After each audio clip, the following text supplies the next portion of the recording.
Assalamualaikum warahmatullahi wabarakatuh. Selamat datang di channel Radio Cerita Trending, tempat di mana setiap kisah bukan sekadar cerita, tapi cermin kehidupan yang penuh pelajaran. Semoga Anda semua dalam keadaan sehat walafiat, dilimpahkan rezeki yang berkah, dan dimudahkan segala urusannya. Amin. Dukung terus kanal ini dengan cara like, subscribe, dan tinggalkan komentar sebagai bentuk semangat untuk kami, agar bisa terus menghadirkan kisah-kisah penuh makna. Selamat menyimak, karena mungkin ada bagian dari cerita ini yang sedang Anda alami sendiri. Sore itu, langit di perkampungan pinggiran Semarang mulai berwarna kelabu. Hujan belum turun, tapi hawa lembab dan berat menggantung di udara. Rama, kecil berdinding semen kasar itu, berdiri di ujung gang sempit. Dengan suara televisi tetangga terdengar samar. Di dalamnya, kehidupan rumah tangga, Teguh dan Puspita sedang retak perlahan tanpa suara. Mas, kamu sudah pertimbangin lagi? Klinik fertilitas di Jakarta itu bagus loh. Mbak Rini teman kantorku udah berhasil setelah 2 tahun mandul, ujar Puspita sambil membolak-bolik brosur yang ia ambil dari tas. Teguh meletakkan koran dan menatapnya. Ragu, kita sudah coba pengobatan lokal, Pit. Biayanya juga nggak murah. Makanya itu, justru karena nggak murah, kita harus pilih yang berhasil. Jangan setengah-setengah. Aku tuh pengen punya anak, Mas. Aku nggak pengen jadi istri yang mandul sampai tua. Teguh terdiam. Ucapan itu menggores lebih tajam daripada yang Puspita sadari. 5 tahun menikah, belum ada tanda-tanda kehamilan. Mereka sudah periksa, hasilnya abu-abu. Tidak ada masalah pasti dari keduanya. Tapi kini, Puspita makin sering melempar sindiran, seolah menyalahkan dirinya sepenuhnya. Kita coba nabung dulu ya, ujar Teguh pelan. Puspita menghela napas panjang, lalu berdiri dari kursi rotan. Nabung? Sampai kapan? Kamu kan cuma guru SMK. Gaji segitu cukup buat apa? Sementara umurku nambah terus. Sejak hari itu, Puspita makin sering pulang malam. Ia berdalih ada lembur di kantor, audit mendadak, atau makan malam bersama tim.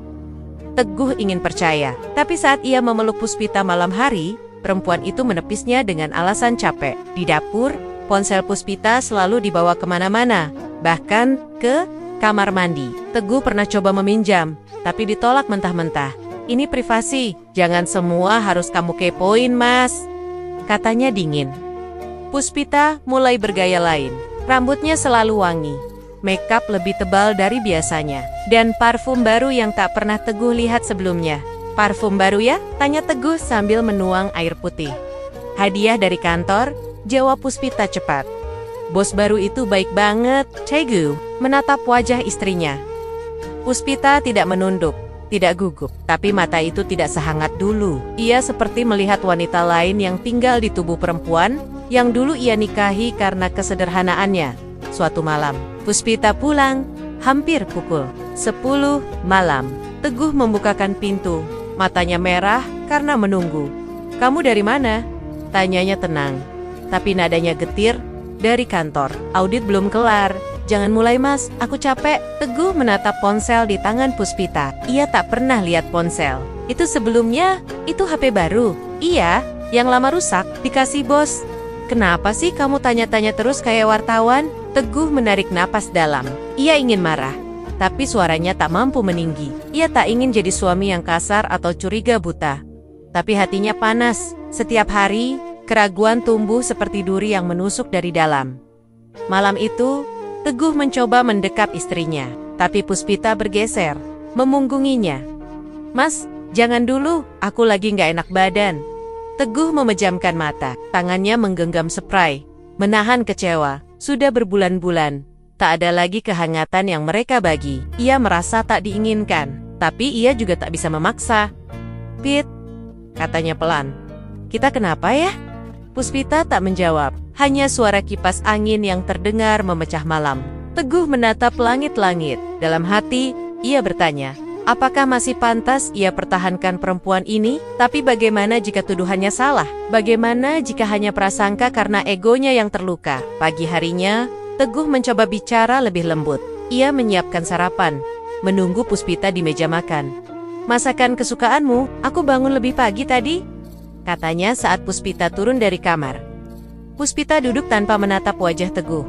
kamu nggak perlu cari muka. Mas, aku udah besar tahu, jalan hidup sendiri. Teguh menelan ludah, tangannya yang memegang sendok gemetar. Aku nggak cari muka. Aku cuma pengen kita baik-baik lagi. Kita baik-baik aja. Cuma kamu yang terlalu banyak curiga. Puspita bangkit sebelum habis makan. Ia mengganti bajunya, lalu bergegas keluar tanpa pamit. Teguh hanya duduk di meja, menatap sisa nasi goreng di piringnya yang dingin. Malam hari, Teguh duduk di ruang tamu sambil menunggu. Waktu sudah menunjukkan hampir pukul 11. Ia memegang dua ponsel, yang satu miliknya, yang satu lagi milik lama Puspita, yang ia temukan di laci belakang lemari. Baterainya masih ada sedikit. Dengan jantung berdebar, Teguh menyalakannya. Layar menyala, dan notifikasi pesan masuk dari nama. Yang tak dikenal. Sayang, besok kita nginap di hotel yang biasa ya. Aku udah siapin semuanya. Teguh menutup ponsel, tangannya dingin, tapi wajahnya tak menunjukkan reaksi. Ia hanya menatap kosong ke dinding di depannya. Dan malam itu, untuk pertama kalinya dalam 5 tahun, Teguh tak tidur di kamar. Ia menggelar tikar di ruang tamu, memeluk lututnya sendiri. Dengan lampu kecil menyala temaram, sunyi benar-benar mengisi seluruh ruangan. Tapi di dalam dadanya, suara-suara mulai saling berteriak. Teguh belum tidur ketika suara pintu terbuka pelan. Matanya yang sembab menatap ke arah Puspita yang baru masuk rumah. Aroma parfum asing memenuhi ruang tamu yang masih terang. Puspita menutup pintu dengan cuek, meletakkan tasnya di kursi, lalu menatap suaminya sekilas. "Kamu belum tidur?" tanyanya dingin. Teguh tak menjawab. Ia hanya mengangguk pelan. Tubuhnya masih menyandar pada dinding ruang tamu. Ponsel yang ia buka semalam telah ia matikan, dikembalikan ke tempatnya semula. Ia tidak bertanya, tidak menuntut. "Tapi peri itu tak hilang. Aku tadi lembur," lanjut Puspita sambil berjalan ke dapur, menuang air minum, lalu kembali naik ke kamar. Teguh berdiri. Tubuhnya berat seolah tak ada tulangnya. Ia mematikan lampu, lalu perlahan naik ke kamar. Di atas ranjang, Puspita sudah memunggunginya. Tak ada lagi sisa kerinduan dalam cara mereka saling diam. Yang tersisa hanya beong-beong kebohongan yang makin lama makin nyata. Pagi harinya, Puspita tampak sedikit berbeda.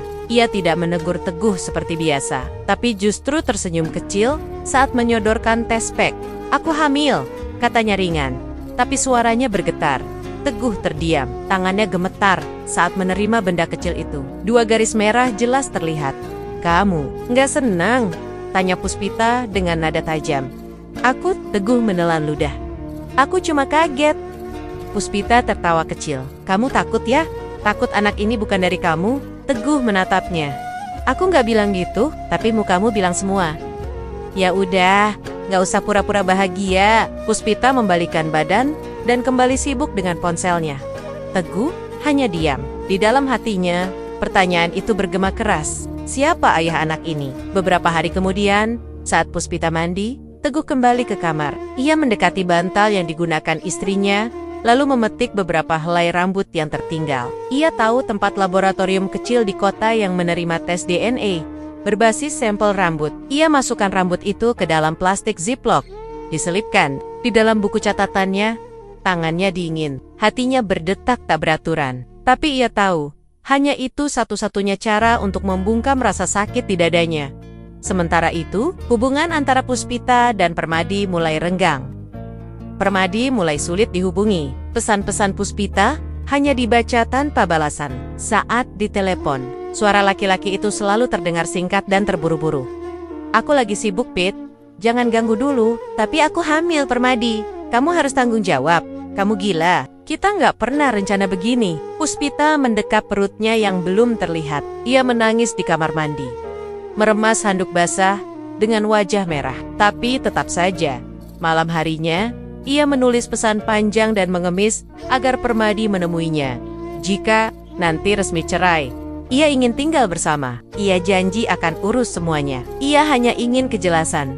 Beberapa hari kemudian, Teguh mengajak Puspita ke dokter kandungan. Puspita mengangguk, tapi saat diminta mengisi formulir riwayat kehamilan, ia mengosongkan kolom riwayat pasangan sebelumnya. Teguh melirik dayem-dayem, tapi tidak berkata apa-apa. Anaknya sehat, ukurannya normal, usia kehamilan sekitar 7 minggu, kata dokter. Puspita tersenyum lebar. "Ini mukjizat, Dok. 5 tahun saya tunggu. Akhirnya dikasih juga."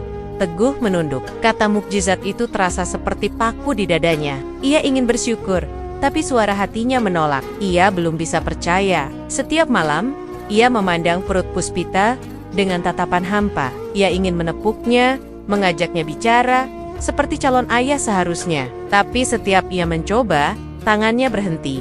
Di udara, ibunya Puspita, Bu Marni, datang suatu pagi untuk menjenguk. Alhamdulillah, kamu hamil juga, Nak. Tapi kenapa kamu kok kayak senang sendiri? Mas Teguh, mana? Masih ngajar, Bu? Jawab Puspita singkat. Bu Marni memperhatikan anaknya Eida yang aneh. Wajah Puspita terlalu penuh percaya diri. Sorot matanya tak seperti perempuan hamil pada umumnya. Dan ketika melihat Teguh malam harinya, Bu Marni menyadari bahwa menantu yang biasanya ramah itu kini lebih banyak diam. Mbak Pita berubah, Mas? Tanya Bu Marni saat mereka berdua di dapur. Teguh hanya tersenyum kecil. Namanya juga orang hamil, Bu. Moodnya naik turun. Tapi Bu Marni tahu, bukan itu masalahnya. Sesuatu sedang disembunyikan di rumah ini. Dan anaknya bukan orang yang bisa menyembunyikan sesuatu dengan rapi. Tiap malam, Teguh semakin tak bisa tidur. Suara detak jam dinding terasa lebih keras dari biasanya. Satu-satunya teman yang ia punya adalah kertas hasil laboratorium yang belum ia buka. Ia takut membacanya. Ia takut kebenaran yang terkuak akan menghancurkan sisa harga dirinya. Malam itu, ia duduk sendiri di ruang tamu. Lampu redup menyala. Di luar, angin malam menerpa jendela.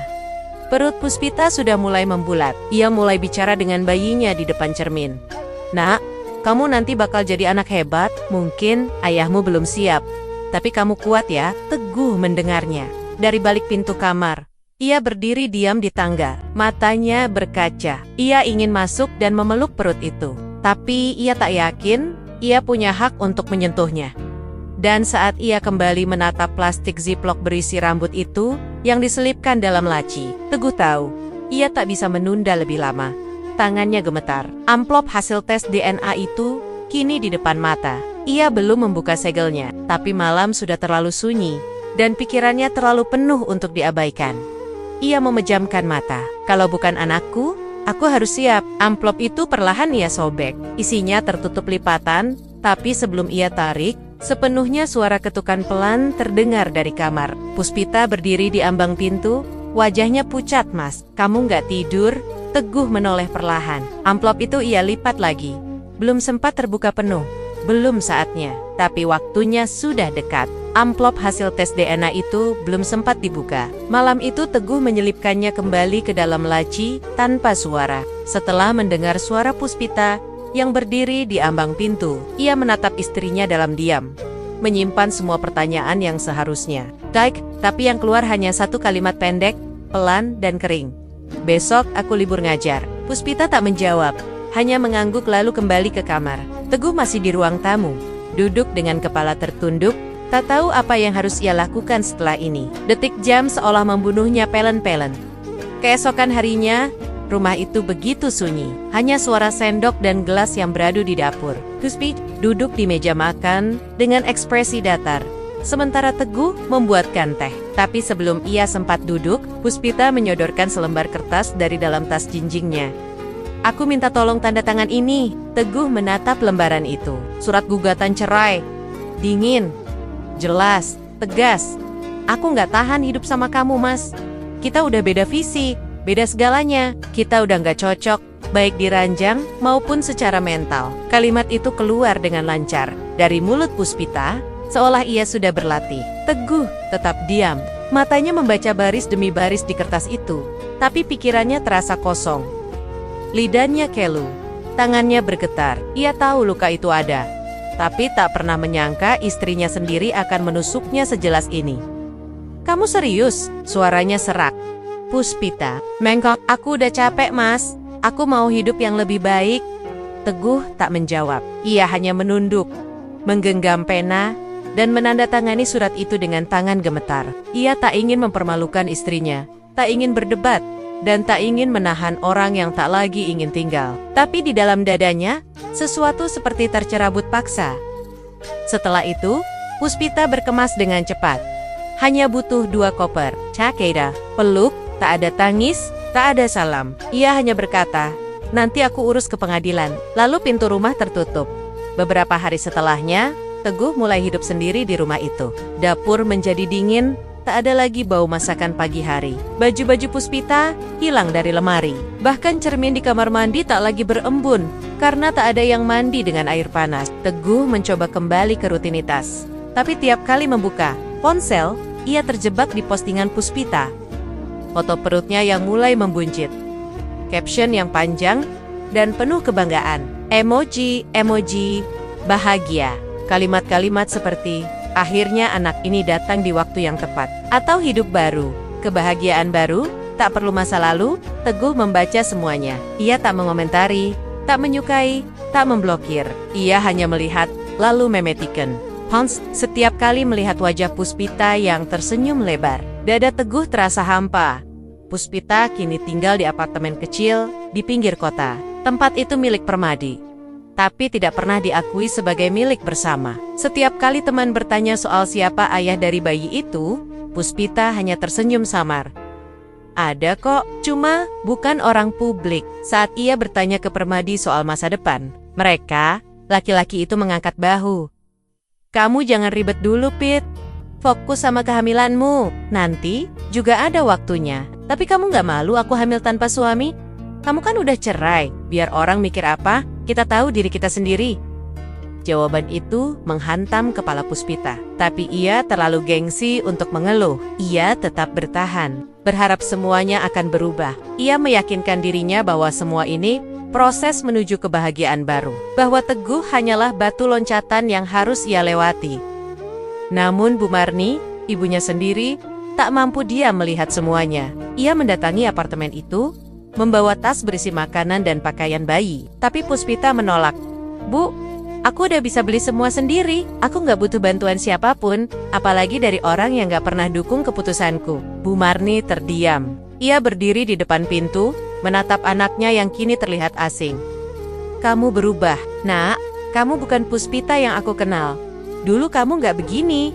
Puspita membalas dengan suara keras. Justru karena aku berubah, aku bisa bahagia. Jangan ganggu hidupku, Bu. Kalau ibu nggak bisa dukung, jangan datang lagi ke sini.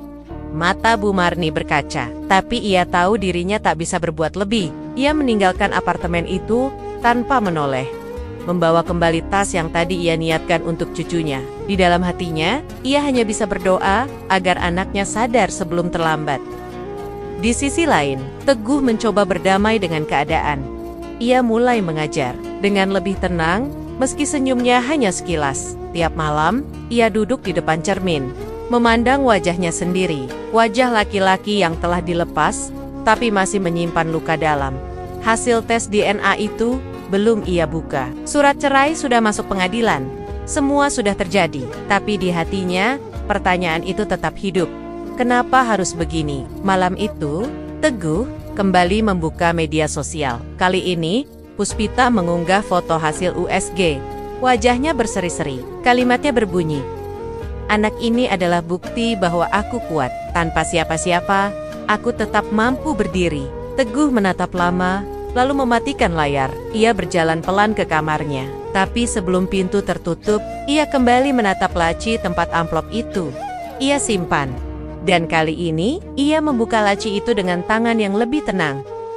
Amplop itu masih utuh, tapi sesuatu di dalam dirinya sudah retak tak bisa kembali. Puspita duduk terpaku di kursi ruang rawat inap. Amplop putih yang sempat ia temukan di laci apartemen Permadi masih tergeletak di atas meja.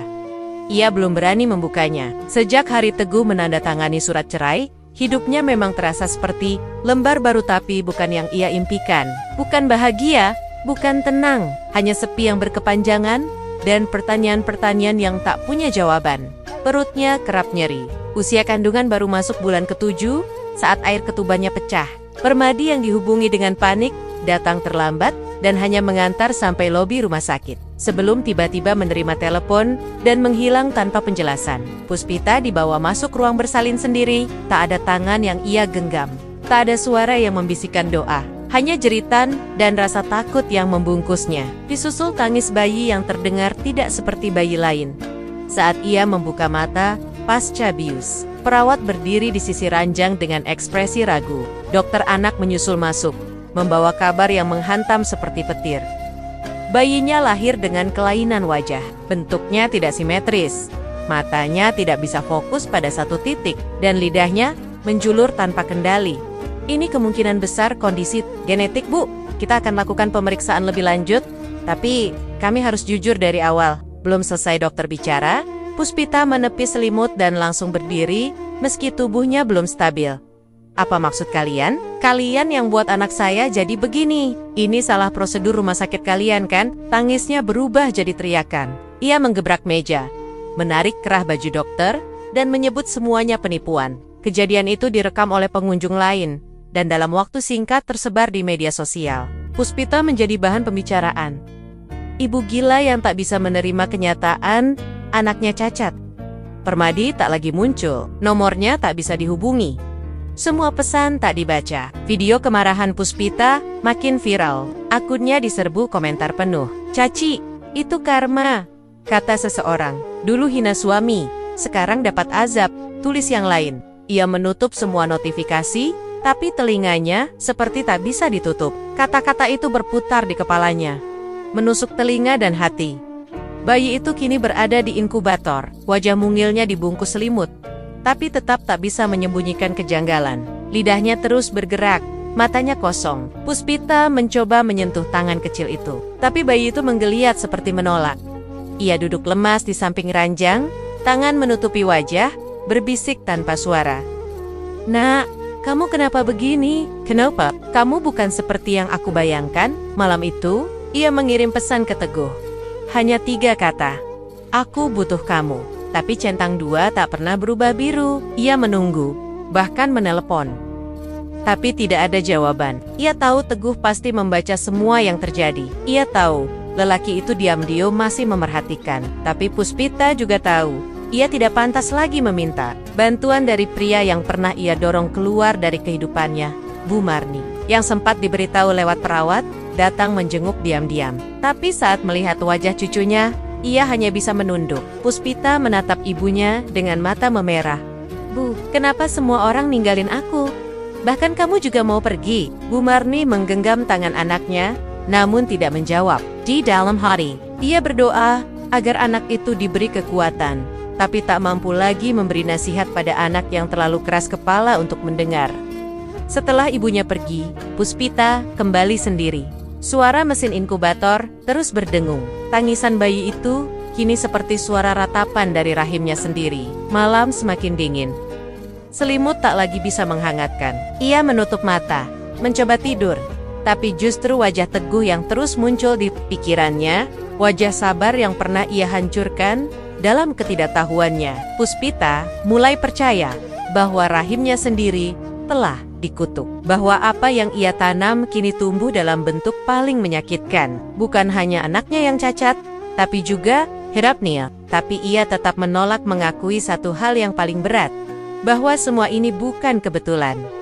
Ia membuka ponsel, membuka galeri, melihat foto-foto lamanya bersama Teguh, foto pernikahan, foto saat masih kos berdua, bahkan foto ketika hanya makan mie instan bersama. Dadanya perih.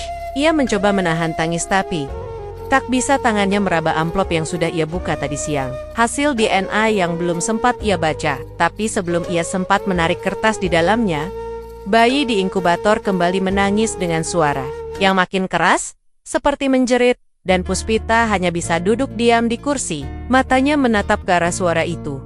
Tak ada harapan, tak ada air mata lagi. Hanya tubuh lelah yang nyaris tak punya daya untuk percaya pada apapun.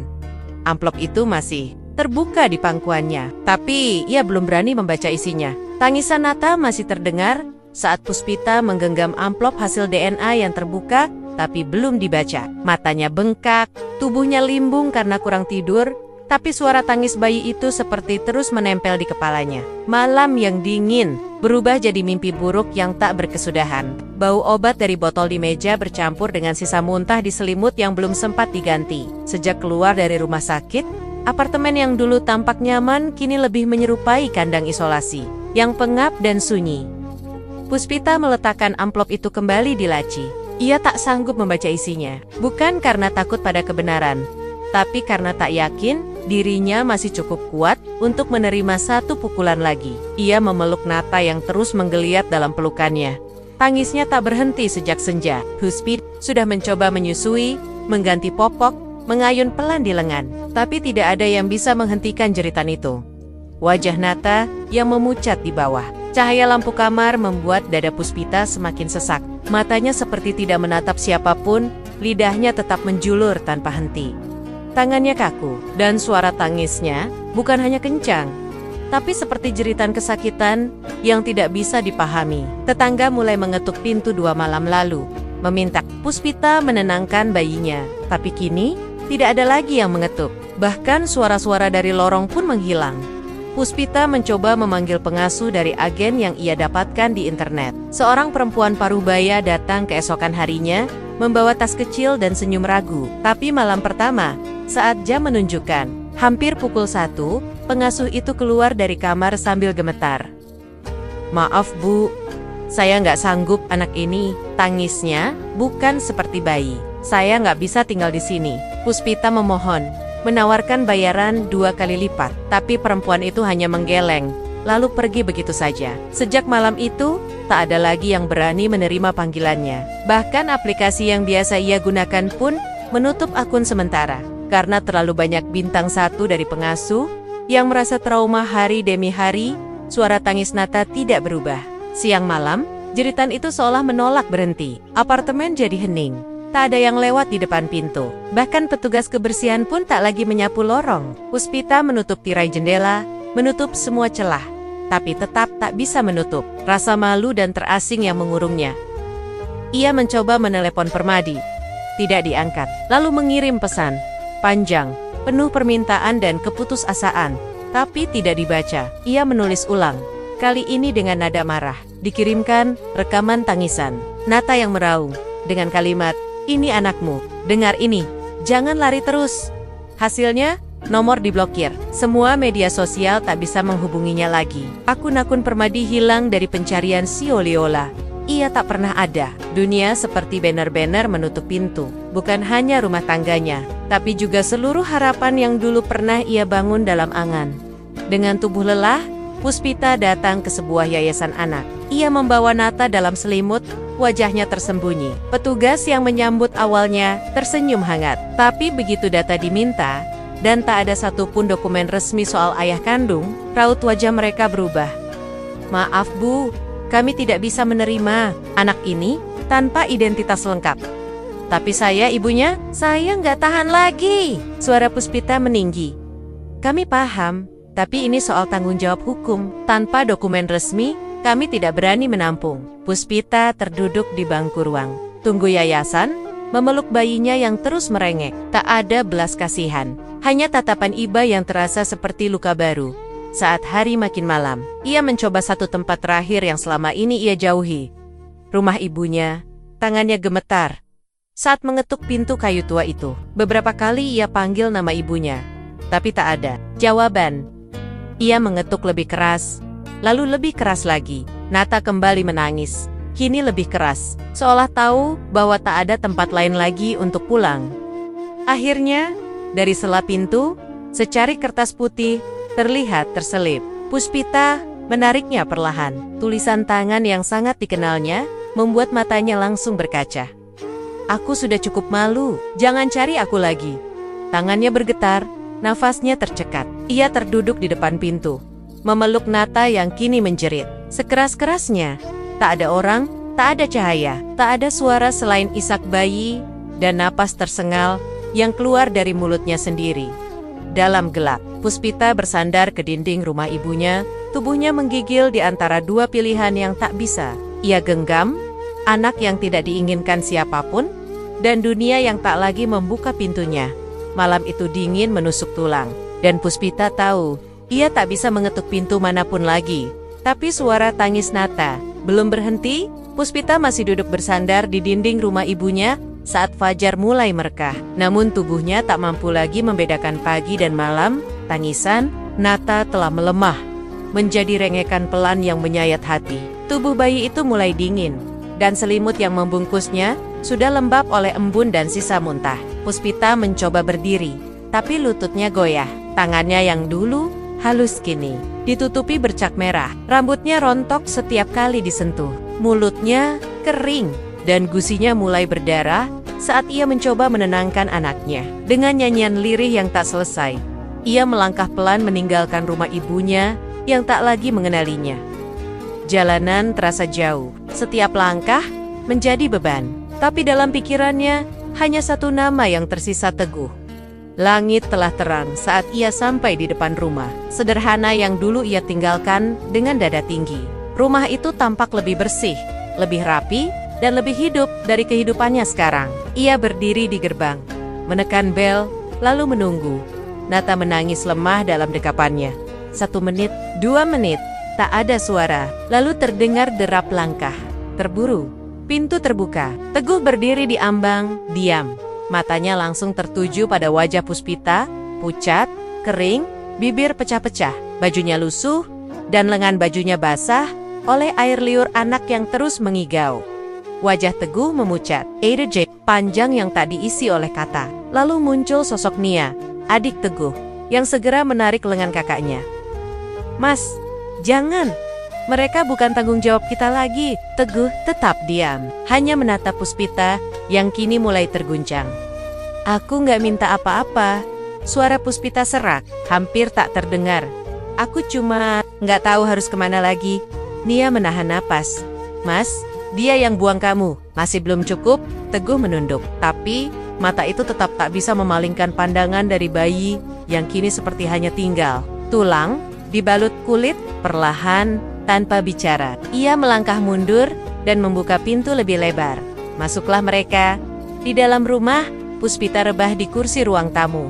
Nafasnya berat. Nata berbaring di atas selimut bersih yang disiapkan Nia dengan enggan. Teguh duduk di seberang, menatap tanpa bicara. Tidak ada peluk, tidak ada sambutan. Hanya 2 orang yang dulu saling mencintai, tapi kini hanya mampu bertahan dalam jarak. Malamnya, tangisan Nata kembali memecah hening. Lebih keras dari sebelumnya, lebih menusuk. Nia menutup pintu kamarnya dengan kesal. Teguh bangkit, menghampiri. Perlahan, di ruang tamu, Puspita sudah tak kuat berdiri. Ia duduk menyusui, tapi tubuhnya gemetar. Keringat dingin mengucur dari dahinya. Aku nggak bisa tenangin dia, Mas, katanya lirih. Teguh, tapi akhirnya mendekat, lalu mengulurkan tangan. Ia menggendong Nata untuk pertama kalinya. Bayi itu menangis keras. Namun ketika berada di pelukannya, suara itu perlahan mereda. Teguh mengusap punggung mungil itu, pelan, seperti dulu saat ia memimpikan menjadi ayah. Di seberangnya, Puspita menangis. Kali ini, bukan karena bayi, tapi karena rasa malu dan hancur yang tak mampu ia sembunyikan lagi. Ia menatap Teguh yang tetap diam, tetap tenang, tapi di balik matanya yang datar, ia tahu, lelaki itu menyimpan luka yang dalam. Malam itu tak ada yang tidur. Tangisan bayi silih berganti, Don tiap Isaac, membawa kembali semua luka yang belum sembuh. Saat subuh menjelang, Teguh masih duduk sambil menggendong Nata yang mulai kelelahan, menangis. Puspita telah tertidur setengah sadar di lantai. Tubuhnya seperti rapuh sekali, disentuh pun bisa hancur. Nia berdiri di ambang pintu kamar, menyandarkan diri ke dinding. Wajahnya sendu. Mas, kamu yakin ini jalan yang benar? Bisiknya pelan. Teguh menatap adiknya sejenak, lalu mengalihkan pandangan ke arah Puspita yang tak lagi mampu membuka mata. Jawabannya tak keluar dari mulut. Tapi malam itu, hatinya sendiri pun tak yakin dia bisa bertahan lama lagi malam itu. Ada satu pun dari mereka yang benar-benar tertidur. Nata menangis sepanjang dini hari, hanya terdiam sejenak saat dipeluk Teguh. Puspita terbaring lemah di karpet ruang tamu. Tubuhnya menggigil dalam diam. Kulitnya mulai menunjukkan warna kehijauan. Di bagian-bagian tertentu, bau aneh menyebar dari balik selimut lusuh yang menutupi tubuhnya. Teguh masih terjaga, duduk bersandar di tembok, memandangi bayi yang akhirnya tertidur di pangkuannya. Di sisi lain, Nia menyeka air mata dari sudut matanya tanpa suara. Rumah itu tidak lagi tenang, tapi juga belum bisa disebut sebagai tempat pengampunan. Saat matahari mulai menyelinap di sela kisi-kisi jendela, Puspita menggeliat. Suaranya serak, lemah. Mas, Teguh menoleh. Nia mendekat perlahan. Puspita mencoba duduk, tapi gagal. Teguh buru-buru meletakkan Nata dan membantu menopang punggungnya. "Mas, aku minta maaf." Napasnya berat. Kalimat itu keluar dengan terputus-putus. Teguh tidak menjawab. Ia hanya duduk diam di sampingnya, menunduk, tangan memegangi bahu perempuan yang dulu ia nikahi dengan cinta, dan kini ia bantu berdiri dengan beban. Aku udah buang kamu. Aku buang orang yang paling sayang sama aku." Lanjutnya, suara mulai bergetar. Nia yang berdiri di belakang dapur menitap Denggen. Wajahmu, air matanya kembali jatuh saat mendengar kalimat selanjutnya. "Anak ini bukan anakmu, Mas. Bukan. Aku hamil dari Permadi. Lelaki itu. Dia yang janji temani aku tapi dia lari. Dia buang aku dan anak ini kayak sampah. Dia nggak pernah angkat telepon, bahkan nggak tahu anaknya hidup atau mati." Kalimat itu meledak seperti bom di ruangan yang sunyi. Tak ada suara yang menanggapi. Teguh menutup mata sejenak. Rahangnya mengeras, tapi tak ada amarah di wajahnya. Hanya luka lama yang menganga kembali, sekarang berdarah lebih dalam dari sebelumnya. Aku nyesel, Mas. Aku bodoh. Aku rakus. Aku pengen segalanya. Tapi ternyata semua itu cuma kosong. Semua yang aku kejar ternyata cuma hampa. Kamu satu-satunya yang pernah tulus ke aku. Suara Puspita pecah. Tubuhnya mulai bergetar hebat. Ia batu keras dan kali ini ada darah yang keluar bersama lendir dari mulutnya. Nia menjerit kecil dan segera memanggil ambulans. Teguh mengangkat tubuh Puspita, membaringkannya di atas sofa dengan hati-hati. Tangan Puspita mencengkeram lengan Teguh seperti tak ingin dilepas. "Jangan tinggalin aku, Mas. Tolong, jangan tinggalin aku lagi." Teguh tidak berkata apa-apa, tapi ia tetap duduk di sana. Ia tetap menggenggam tangan itu. Ia tetap tinggal. Ketika dokter datang, Puspita sudah separuh sadar. Tubuhnya panas tinggi dan kulitnya seperti mulai melepuh dari dalam. Luka di punggung dan lengan mengelupas, meski tidak pernah terbentur apapun. Dokter menyebutnya penyakit autoimun parah. Mungkin dipicu trauma psikis dan depresi berat, tapi tak ada obat yang bisa langsung menghentikan kondisi seperti itu. Puspita dibawa ke rumah sakit. Teguh menyusul bersama Nia dan Nata. Selama perjalanan, Puspita hanya berbisik pelan. Nama yang keluar dari bibirnya berulang-ulang. Permadi. Permadi, jangan tinggalin aku." Suara itu seperti kutukan yang membekas di ruang sempit mobil ambulans. Nia menggigit bibirnya. Teguh menatap langit-langit, menahan sesuatu yang tidak ingin keluar dari matanya di ruang isolasi rumah sakit. Puspita mulai mengigau. Ia berteriak saat tidur, menangis tanpa suara, lalu tertawa sebentar sebelum kembali menangis lagi. Perawat yang menjaga mulai khawatir. Pasien lain mulai merasa terganggu. Seorang perempuan tua di ranjang sebelah bahkan pindah kamar karena tak sanggup mendengar igauan yang tak berhenti. "Permadi, jangan tinggalkan aku. Jangan tinggalin aku sendiri. Permisi, aku nggak kuat. Aku takut. Mas Teguh, maaf, aku salah." Tiap kalimat keluar dengan getir. Kadang seperti anak kecil yang ketakutan.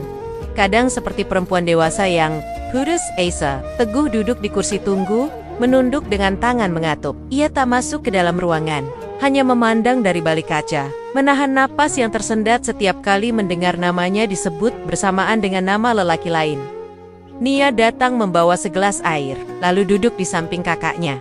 "Mas, kamu gak perlu kuat terus. Kamu boleh marah, boleh benci. Dia udah ngaku sendiri. Dia sadar kok, Mas." Akhirnya, Teguh menoleh, tatapannya kosong. "Aku nggak tahu, ini rasa apa Nia? Aku lihat dia begitu, hancur, dan aku nggak bisa ngebenci." Nia menunduk, menggenggam lengan kakaknya erat. "Kadang, Tuhan nggak perlu kita buat balas dendam, Mas. Tuhan udah punya caranya sendiri." Teguh hanya mengangguk pelan, tapi matanya tetap tak bisa lepas dari bayangan Puspita yang mengerang dan memanggil nama Permadi seperti arwah gentayangan yang mencari tempat pulang. Dan ketika malam berganti pagi, suara itu belum juga reda. Puspita masih mengigau, tubuhnya makin membusuk. Perawat mulai menggunakan masker ekstra karena bau dari luka-luka yang membusuk begitu tajam. Dan Teguh masih duduk di tempat yang sama, menunggu, entah untuk apa. Tapi dalam hatinya, Teguh tahu, ini bukan soal menunggu sembuh, ini tentang menyaksikan sendiri bahwa keadilan kadang datang dengan sangat lambat, tapi tak pernah salah sasaran. Dan suara Puspita dari dalam ruangan masih terus memanggil nama itu. "Permadi, Permadi, Permadi." Sementara Teguh tetap diam, membatu, dengan tangan terkepal di pangkuannya. Suara Puspita terus bergema semalaman, mengigau nama yang tak pernah datang, sementara tubuhnya semakin melemah. Di balik kaca ruangan isolasi, Teguh tetap duduk, matanya sembab, wajahnya seperti telah kehilangan waktu. Ia tidak bergerak, bahkan ketika suara itu berubah menjadi erangan pelan, seperti napas yang tinggal sisa. Pagi hari kelima, monitor jantung berhenti berdetak. Garis lurus itu menyala diam, dan perawat hanya bisa saling berpandangan. Tak ada keluarga yang berlari, tak ada tangis histeris, tak ada pelukan terakhir. Hanya bunyi alat medis yang dimatikan perlahan. Lalu sunyi menyelimuti ruangan, seperti kabut dingin. Teguh berdiri perlahan. Nia, yang duduk bersandar di dinding koridor, menatap kakaknya penuh duka. Mereka berdua masuk ke ruangan tanpa kata. Tubuh Puspita terbujur kaku di ranjang rumah sakit. Selimut hanya menutupi sebagian, menyisakan lengan yang telah menghitam dan bersisik. Aroma busuk menusuk hidung. Perawat menyampaikan bahwa jenazah sulit ditangani. Kulitnya rapuh, dagingnya lunak, seperti sudah lama membusuk. Nia menutup mulutnya saat mendengar itu. Tapi ketika petugas meminta pendamping perempuan untuk membantu proses pemandian jenazah, Nia mengangguk pelan. Ia tak sanggup menolak, dan Teguh hanya diam, memandangi tubuh mantan istrinya yang kini tak lagi bisa menyakiti siapa-siapa. Di ruang jenazah, Nia memakai sarung tangan medis. Ia dan dua perawat mulai membuka kain kafan sementara air hangat disiapkan. Begitu kain penutup dibuka, Nia terpaku. Luka-luka hitam menutupi punggung dan dada. Bagian punggung seperti habis terbakar, kulitnya mengelupas, cairan keluar dari sela-sela daging. Tak ada bekas operasi, tak ada jahitan medis, hanya luka yang seperti dilahirkan oleh tubuh itu sendiri. Air mata Nia jatuh tanpa suara. Ia menahan isak, namun saat jari-jarinya menyentuh kulit jenazah, kulit itu terkelupas, meninggalkan bau anyir yang menggetarkan perut. Astagfirullah, ya Allah, bisiknya pelan. Perawat hanya bisa mengangguk, menyarankan untuk mempercepat proses. Tidak ada waktu lama sebelum kondisi memburuk. Jenazah mulai sulit diatur. Dan untuk pertama kalinya, Nia melihat langsung bentuk azab yang tak bisa dijelaskan oleh logika.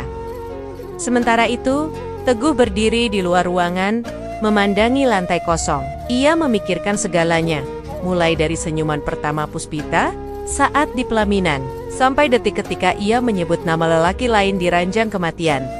Semua bercampur, semua menyakitkan. Tapi entah kenapa, tak ada lagi amarah. Yang tersisa hanya getir, lelah, dan rasa hampa yang tak punya arah pulang. Setelah proses selesai, jenazah Puspita dibungkus rapi. Hanya Nia dan Teguh yang ikut ke mobil ambulans. Tak ada yang lain, tak ada sahabat, tak ada tetangga, tak ada suami, karena ia tak pernah diakui. Tak ada ibunda, karena Bu Marni sudah pergi jauh dan menolak semua telepon. Sekalinya dihubungi melalui kepala dusun di desa tempat beliau tinggal, jawabannya singkat. Saya sudah bukan ibunya lagi. Ketika jenazah sampai di pemakaman, liang lahat telah disiapkan. Tapi saat petugas mulai menggali, tanah terasa keras luar biasa. Cangkul pun memantul, seperti memukul batu. Para petugas saling pandang, bingung, wajah mereka tegang, pelu menggukar. Di bawah panas siang, setelah hampir 2 jam, liang baru berhasil dibuka. Namun tetap dangkal. Tanah keras di bagian bawah tak mampu digali lebih dalam. Teguh hanya berdiri di samping makam. Nia menunduk, menahan tangis. Tak ada pembacaan takziah, tak ada doa ramai-ramai. Hanya suara pelan dari bibir Teguh Larissa Perti. Amen. Saat tanah mulai menutupi tubuh perempuan yang dulu ia cintai habis-habisan.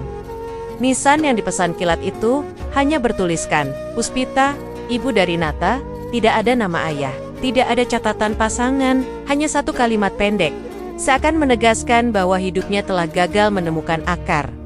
Teguh menatap nisan itu lama sekali, angin semilir menerpa wajahnya, tapi ia tak bergerak. Di belakangnya, Nia menyeka air mata, lalu mundur perlahan memberi ruang. Di dalam hati Teguh, bukan lagi ada dendam, tapi rasa kosong yang tak bisa dilukiskan. Ia tak pernah ingin azab datang, tapi hari itu, ia melihat dengan mata kepala sendiri, bahwa langit tak pernah diam. Ia tidak membaca doa keras-keras, tapi di dalam hatinya, ia bicara dengan Tuhan yang telah terlalu lama ia diamkan. Dan saat matahari mulai condong ke barat, Teguh masih berdiri di sana, membisu di hadapan Nisan, membisu di hadapan Akhir yang tak pernah ia doakan. Tapi datang dengan sangat nyata, setelah liang lahat tertutup dan nisan bertuliskan Puspita. Ibu dari Nata berdiri di bawah matahari sore. Teguh kembali ke rumah, tanpa berkata sepatah kata pun. Di pelukannya, Nata terlelap, wajahnya pucat, tubuhnya kecil, seperti tak berkembang, meski usianya telah menginjak 2 bulan. Bayi itu tidak menangis seperti sebelumnya, tapi keheningannya justru membuat Teguh lebih Sejak ibunya tiada, Nata hanya bisa tidur saat berada dalam pelukan Teguh. Setiap kali ia diletakkan di kasur, tubuhnya menggeliat gelisah, matanya berputar tak fokus, lidahnya tetap menjulur, dan napasnya tak pernah benar-benar stabil. Nia, yang selama ini menahan diri, mulai bersuara. "Mas, aku tahu kamu tulus, tapi kamu juga harus waras. Enak ini bukan anakmu. Dia butuh perawatan khusus. Panti bisa lebih siap dari kita." Teguh menggeleng, masih menatap wajah kecil itu yang kini tampak lebih kurus dari seminggu lalu. "Aku tahu, Nia. Tapi aku nggak tega. Anak ini nggak punya siapa-siapa lagi. Justru karena itu, Mas, dia butuh tempat yang lebih layak. Kamu udah cukup menderita, Mas. Jangan bawa luka ini terlalu dalam." Teguh tidak menjawab. Ia hanya berdiri dan masuk ke kamar, menimang Nata lebih erat. Wahanya Koku, seperti tak ada ruang lagi untuk debat. Hari-hari berlalu dalam diam. Nata sulit diberi susu formula. Dokter yang memeriksanya mengatakan bahwa kemungkinan besar ada gangguan perkembangan di otaknya. Refleks hisap lemah, koordinasi gerak buruk, dan kemungkinan tidak akan bisa tumbuh normal seperti anak pada umumnya. Teguh mendengar semua penjelasan itu dengan tenang, tapi di dalam dirinya, suara lain mulai berbisik. Apakah ini benar-benar hanya penyakit? Atau ini sisa dari dosa yang belum selesai ditebus? Nata semakin kurus, berat badannya tak bertambah, bahkan menurun. Tubuhnya kaku di satu sisi, dan matanya terus memandang ke arah yang sama. Kadang, Teguh merasa anak itu menatap kosong si Loyola, ada yang sedang dilihat, tapi bukan dirinya. Setiap malam, ia duduk di tepi kasur, memandangi Nata yang menggeliat dalam diam. Tangannya memegang jari mungil itu, tapi tak ada genggaman balik. Suatu sore, Teguh duduk di beranda rumah sambil mengayun bayi itu dalam gendongan. Matahari menyorot ke arah pagar depan, dan langkah kaki seseorang terdengar di jalan. Ia bangkit perlahan, menyerahkan Nata pada Nia, lalu berjalan keluar, dengan satu tujuan yang sejak lama tertahan. Rumah Permadi. Alamat itu ia dapat dari pesan lama di ponsel Puspita. Lokasinya tidak jauh, hanya di kota sebelah. Ia berangkat sendiri, membawa amplop fotokopi akta kelahiran Nata yang tidak mencantumkan nama ayah. Ia berdiri di depan rumah besar bercat putih, lalu mengetuk pintu dengan tenang. Seorang wanita muda membuka pintu. Wajahnya asing, perutnya membuncit. Di belakangnya, Permadi muncul, mengenakan pakaian santai dan wajah terkejut. "Mas Teguh," suaranya gugup. Tangan langsung menyentuh bahu istrinya, menyuruhnya masuk ke dalam. Teguh tidak mengangkat suara, hanya menatap tajam. "Anakmu sekarat." Permadi menahan napas. Aku nggak tahu apa-apa, Mas." Teguh mengeluarkan foto Nata ini. "Lihat, ini darahmu." Dan dia menderita. Permadi menatap foto itu sekilas, lalu menandok. "Aku nggak bisa enggapain sekarang. Aku punya keluarga, jadi kamu biarkan dia mati." Permadi tidak menjawab. Ia hanya menutup pintu perlahan. Tak ada permintaan maaf, tak ada pengakuan, hanya keheningan yang menyakitkan. Dalam perjalanan pulang, Teguh memejamkan mata. Tangannya menggenggam setang motor lebih kencang. Di dadanya, amarah berkecamuk, tapi di sudut hatinya, ada satu rasa lain yang lebih menusuk, ketidakberdayaan. Begitu sampai di rumah, Nia langsung berlari menghampiri. "Mas, Nata, dia kejang." Teguh melempar helm, berlari ke dalam. Bayi itu menggeliat hebat di kasur, tubuhnya menegang wihannya biru, dan air liur mengalir deras dari mulut mungilnya. Nia sudah menghubungi ambulans, tapi waktu berjalan lambat. Teguh mengangkat Nata, memeluknya erat, suaranya bergetar. "Bertahan ya, Nak. Jangan tinggalin Bapak dulu." "Bapak!" Kata itu akhirnya keluar, tapi di detik yang sama, tubuh Nata terkulai lemas. Napasnya pendek, wajahnya dingin. Ambulans datang beberapa menit kemudian, dan Nata langsung dibawa ke ruang gawat darurat. Teguh hanya bisa berdiri di luar ruangan, menatap pintu yang tertutup rapat, dengan hati yang menggantung di ujung nadi. Semua terasa sunyi, tapi kesunyiannya, ada satu kenyataan yang mulai merayap ke dalam jiwanya. Mungkin, cinta tak harus dimulai dari darah yang sama. Tapi tanggung jawab tak bisa ditinggal begitu saja tanpa harga yang harus dibayar. Dan malam itu, pintu ruang ICU belum juga terbuka. Malam itu, pintu ruang ICU belum juga terbuka. Teguh duduk di bangku besi berwarna kelabu, menunduk dalam diam. Di dalam, Nata masih berjuang. Suara alat medis sesekali terdengar samar dari balik kaca, seperti bunyi hidup yang dipaksa bertahan. Wajah Teguh kaku, matanya kosong. Tapi sesak, seperti menanggung sesuatu yang lebih besar dari sekadar kehilangan. Ia bukan ayah biologis dari bayi itu, tapi rasa sayangnya lahir dari luka, tumbuh dari air mata. Beberapa hari kemudian, pada dini hari yang sunyi, suara alarm mesin. If perhent, Nata meninggal dalam tidurnya. Tidak menjerit, tidak menggeliat, hanya perlahan melepas napas terakhir, seperti daun yang jatuh tanpa suara. Dokter keluar dengan kepala tertunduk. Nia menggenggam lengan kakaknya, tapi Teguh hanya berdiri. Tak ada air mata, tak ada teriakan. Ia hanya berkata pelan, "Sudah cukup." Pagi itu, langit mendung menggantung di atas pusara kecil, yang kini berdampingan dengan nisan, bertuliskan, "Puspita, ibu dari Nata." Teguh berdiri seorang diri. Di tangannya tidak ada bunga, tidak ada dupa, tidak ada simbol apa-apa. Hanya tangan kosong yang menelusuri ujung nisan. Di bawah nisan yang lebih kecil, hanya tertulis satu kata, Nata. Tanpa nama belakang, tanpa asal-usul. Tapi dalam hati, Teguh. Anak itu telah menutup lingkaran yang tak pernah sempat utuh. Beberapa minggu setelah pemakaman, Teguh mengemasi rumah lamanya. Ia memutuskan pindah ke desa kecil di pinggiran Magelang, tinggal bersama Nia. Mereka membuka warung kecil yang menjual kebutuhan sehari-hari. Tidak besar, tidak ramai, tapi cukup untuk menyambung hidup. Setiap pagi, Teguh mengajar ngaji anak-anak di surau samping rumah. Suaranya lembut, tangannya sabar menuntun bacaan alif bata anak-anak, menyukai ketenangannya. Meski tak satu pun tahu bahwa di balik senyum gurunya itu, ada kuburan yang belum sepenuhnya tertutup dalam hati, ia menolak setiap tawaran untuk menikah lagi.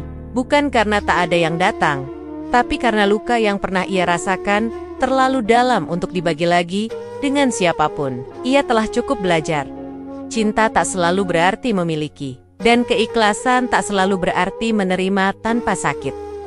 Satu sore, berita tentang Permadi muncul di televisi warung. Lelaki itu ditangkap karena kasus korupsi pengadaan tanah. Wajahnya yang dulu penuh percaya diri, kini ditutupi masker dan topi tahanan. Teguh menatap layar sejenak, lalu mematikan televisi tanpa komentar. Di wajahnya tak ada senyum, tak ada amarah, hanya tenang.